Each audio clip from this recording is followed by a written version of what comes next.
Hey there, it's your favorite curmudgeon with the 49% mandate monitor.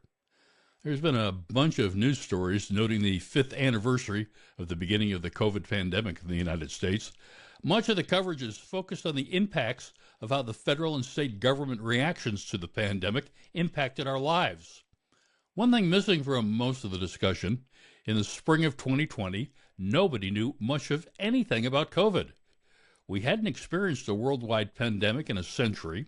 We didn't know how the disease spread, and we didn't have any proven methods for combating or preventing the disease.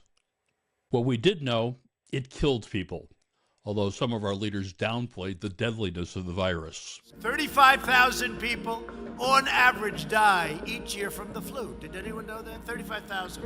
That's a lot of people. And so far, we have lost nobody to coronavirus in the United States. Nobody. The pandemic forced U.S. leaders to make rapid decisions in real time, with the knowledge that the situation could evolve rapidly. Without answers to questions about the virus's origins, how it spread, how to treat it, those decisions were sometimes criticized, sometimes questioned, but they were necessary. Government leadership required not just action, but quick action in the face of incomplete information. Leaders had to give the public guidance even when they themselves didn't have all the answers. So a lot of the response was shaped by political views.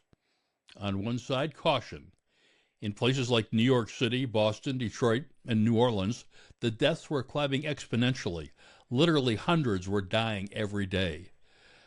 The governments in high concentration centers of the early pandemic went all in on possible ways to save lives: social distancing, mandatory masking, disinfecting packaging, and limiting the size of groups, including closing schools, shutting down Broadway, and even limiting the size of private events. At first, even Donald Trump was on board with this all-of-the-above solution.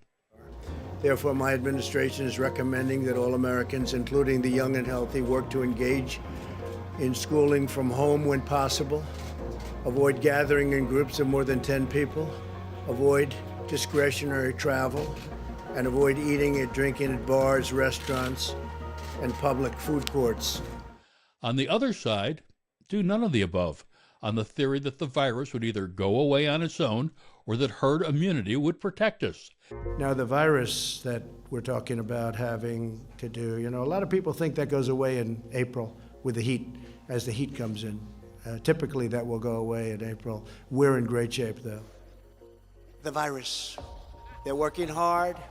Looks like by April, in theory, when it gets a little warmer, it miraculously goes away. I hope that's true. Both responses hurt. On one side, kids did suffer a lot by missing a year of school, a lot of businesses couldn't survive, and the economy just tanked. Even our 2020 presidential campaign was impacted. It moved to the internet. Yours truly, in fact, happened to attend the very last in-person event of the Biden campaign.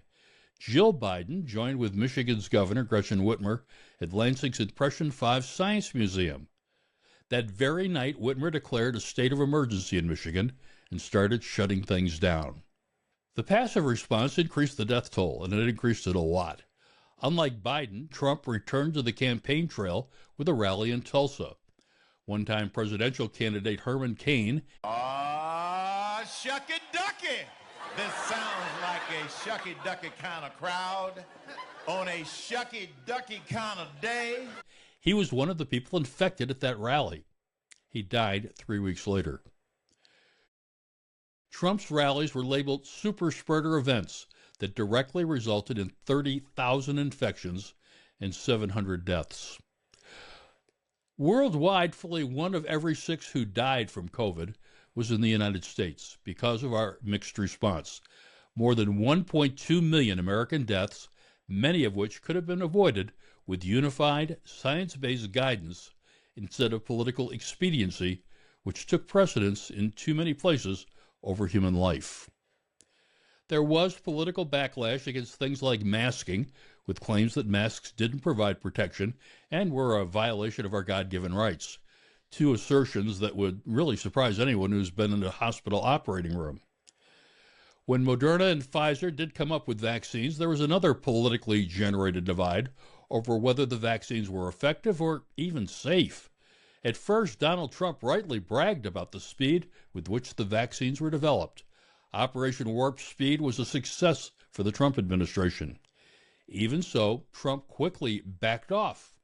He and his wife got vaccinated, but they did it in secret, in stark contrast to the public leadership of Joe Biden. Bobby Kennedy notwithstanding, the numbers clearly showed the vaccines were both safe and effective.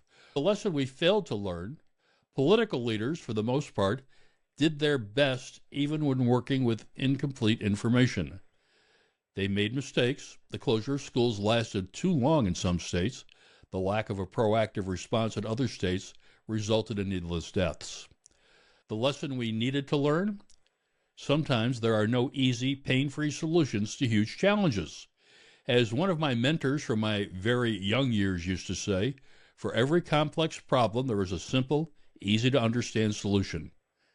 And it's usually wrong. Curmudgeon, out.